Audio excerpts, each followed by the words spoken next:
اعوذ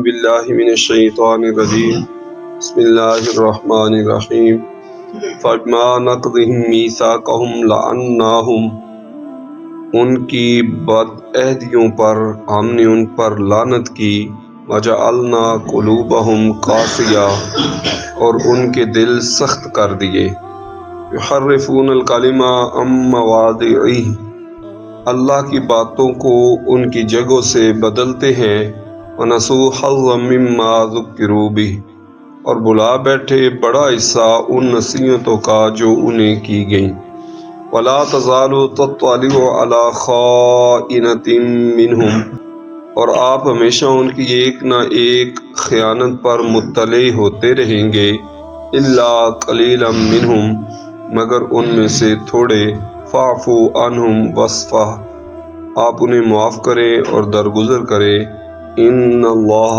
یحب المحسنین، بے شک احسان والے کو اللہ پسند فرماتا ہے۔ آیت نمبر 13 ہے سورہ مائدہ شریف کی۔ اس میں یہودیوں کے کرتوت بیان کیے گئے کہ جو ان کو کہا گیا تھا کہ تم نے تعظیم کرنی ہے انبیاء کرام علیہ السلام کی، تم نے جو کچھ حکم دیا گیا اس پر عمل کرنا ہے، قرض حسنہ، نماز قائم کرنا، زکوٰۃ دینا، اور اس سے پہلے جتنے احکام نازل ہوئے، انہوں نے کیا کیا؟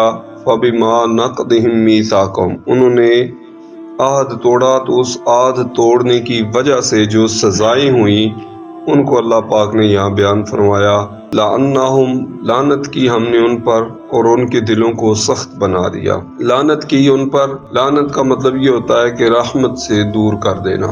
حکم ان کو یہ تھا کہ تم نے انبیاء کرام علیہ السلام کی تعظیم کرنی ہے، لیکن انہوں نے انبیاء کرام علیہ السلام کی دشمنی کی، انبیاء کرام علیہ السلام کو عیب لگائے اور انبیاء کرام علیہ السلام کو شہید کیا، یہ طریقہ کار ان کا رہا۔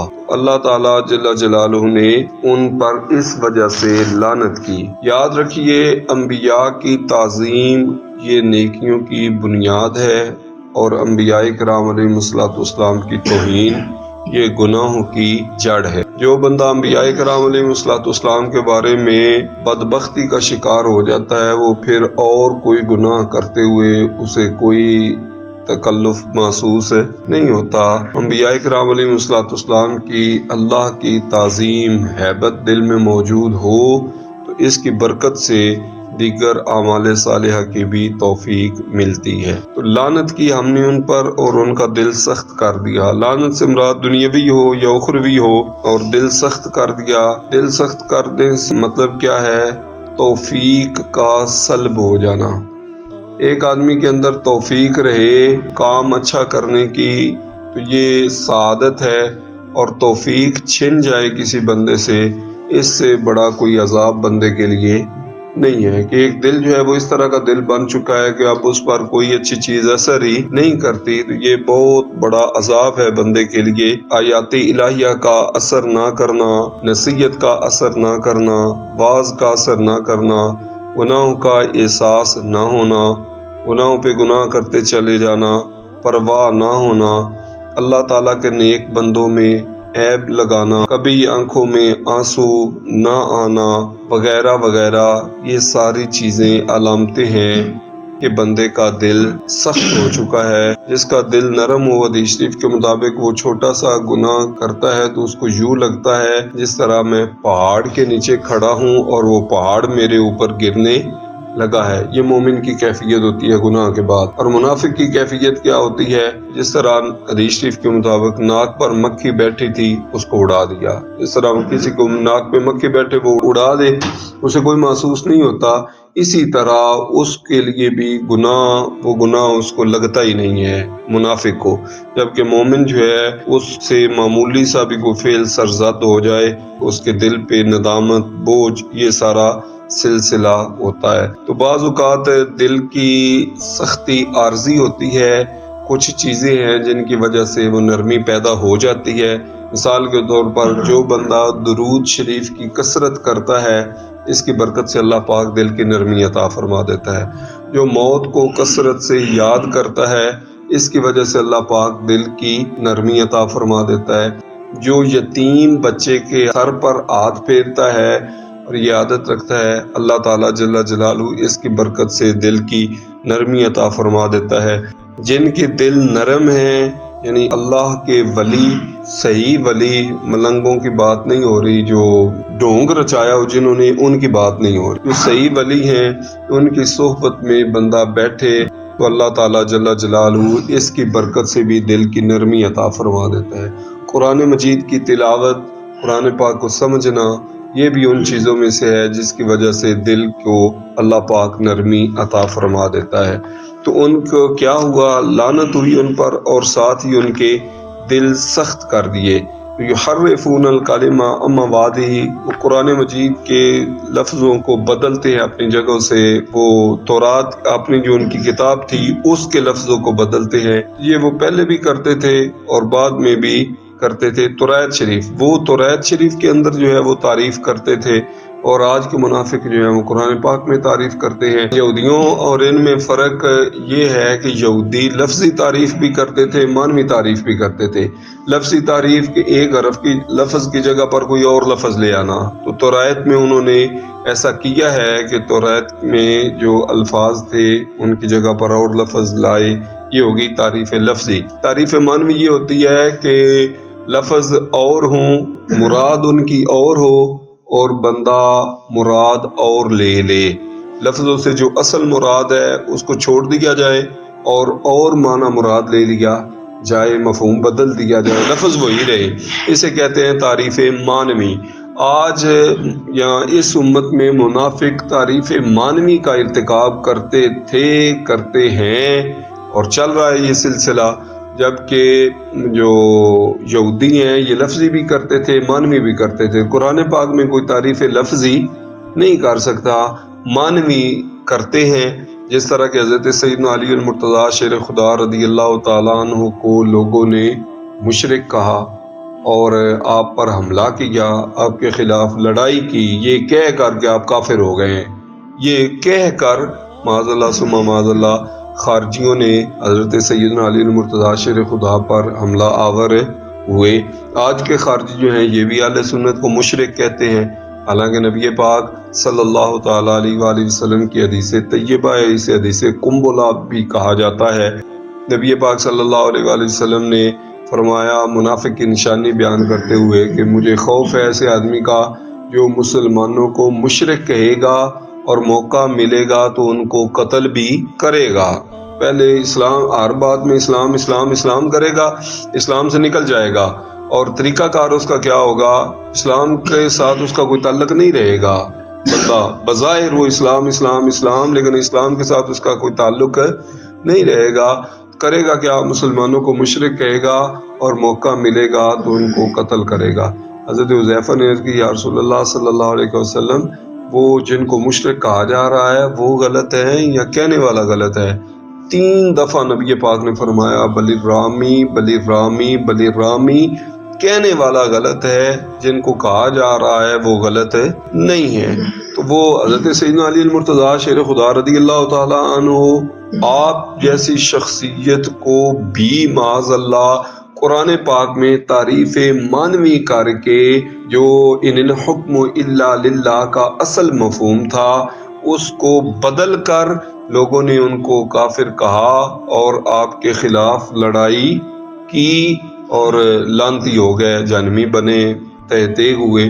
تو بعد میں آج بھی یہ سلسلہ اسی طرح جاری ہے۔ بلوچستان میں علماء اہل سنت کو جو دفن شدہ تھے معاذ اللہ، ان کو نکال کے بھی لاشوں کی بے حرمتی کی گئی۔ اسی طرح تعریف کا سلسلہ جاری ہے۔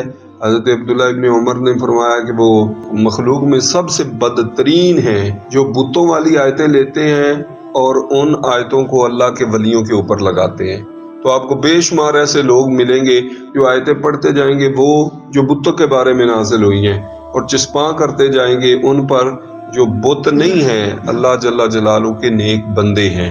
اب یہ مفہوم قرآن بدلنا، تعریف کرنا، یہ یہودیانہ طریقہ ہے، مسلمانوں کا یہ طریقہ نہیں ہے۔ پھر یہ ہوا کہ ایک سزا ان کو یہ ملی کہ جو ان کو نصیحت کی گئی تھی بھلا دیے گئے، بھول گئے وہ اس کو۔ جب بندہ گناہ کرتا ہے تو گناہ کی وجہ سے حافظہ کمزور ہو جاتا ہے اور اچھی چیزیں بندے کے ذہن سے نکلنا شروع ہو جاتی ہیں، علم بھول جاتا ہے بندہ۔ تو انہوں نے بھی جب اس طرح کا سلسلہ کیا تو توراۃ کا بہت سارا حصہ بھول گئے۔ حافظہ اگر بندہ مضبوط رکھنا چاہے تو اس کے لیے ضروری ہے کہ وہ گناہوں سے بچے۔ یہ امام شافعی رحمۃ اللہ علیہ فرماتے ہیں، شکوت الی وقی سوء حفظی فاوصانی الی ترک المعاصی۔ میں نے وکیع کی خدمت میں عرض کی کہ میرا حافظہ کمزور ہے، تو انہوں نے کہا کہ گناہوں کو چھوڑ دے۔ فإن العلم نور من الہ، علم جو ہے یہ اللہ کے نوروں میں سے ایک نور ہے۔ وَأَنَّ النُّورَ لَا يُعْطَى لِلْعَاصِي، اور نور جو ہے وہ کسی گناہ گار کو نہیں دیا جاتا۔ تو جو بندہ علم چاہتا ہے، علم حاصل کرنا چاہتا ہے تو تقویٰ و طہارت ہوگا تو علم اس کے اندر جگہ پائے گا۔ اگر اس کے برعکس معاملہ ہوگا تو پھر یہ نسیان والا سلسلہ ہی ہوگا۔ رسول اللہ صلی اللہ علیہ وآلہ وسلم کو فرمایا گیا کہ آپ دن بدن ان کی خیانت پر مطلع ہوتے رہیں گے، یعنی یہ ڈنڈیاں مارتے رہیں گے، دغا باز قوم ہے یہودی، اور یہ دغا کرتے رہیں گے اور آپ کو ان کی کرتوتوں کا پتہ چلتا رہے گا۔ الا قلیلا منہم، مگر کچھ ان میں سے وہ ہیں، تھوڑے ان میں سے، یعنی جو وعدے کے پکے ہیں، جو امانت دار ہیں، بات کے پکے ہیں، وہ حضرت سیدنا عبداللہ بن سلام رضی اللہ تعالیٰ عنہ اور دیگر لوگ جو پہلے یہودی تھے، پھر اللہ پاک نے شرف اسلام سے ان کو ہمکنار فرمایا۔ تو اللہ تعالیٰ کے محبوب صلی اللہ علیہ وآلہ وسلم کو فرمایا گیا فَاعْفُوا عَنْهُمْ وَاصْفَحُوا، آپ ان کو معاف کر دیجئے اور ان سے درگزر کیجئے۔ یاد رکھیے، میں معاف کر سکتا ہوں صرف اپنا حق، آپ معاف کر سکتے ہیں صرف اپنا حق، شرعی حق میں معاف نہیں کر سکتا، شرعی حق جو ہے وہ آپ معاف نہیں کر سکتے، وہ اللہ تعالیٰ کا حق ہے۔ لیکن امام الانبیاء صلی اللہ تعالیٰ علیہ وآلہ وسلم وہ اپنا حق بھی معاف فرما سکتے ہیں اور شرعی حق بھی معاف فرما سکتے ہیں، یہ بھی آپ کی خصوصیت ہے۔ یہاں پر فرمایا گیا فَاعْفُوا عَنْهُمْ، آپ ان کو معافی فرما دیں۔ روح سخن نبی پاک صلی اللہ علیہ وآلہ وسلم کی طرف ہے کہ آپ ان کو معافی عطا فرما دیں، اور اصفح امر حاضر کا صیغہ ہے، آپ درگزر کیجئے۔ ان اللہ یحب المحسنین، اللہ تعالیٰ احسان کرنے والوں کو پسند فرماتا ہے۔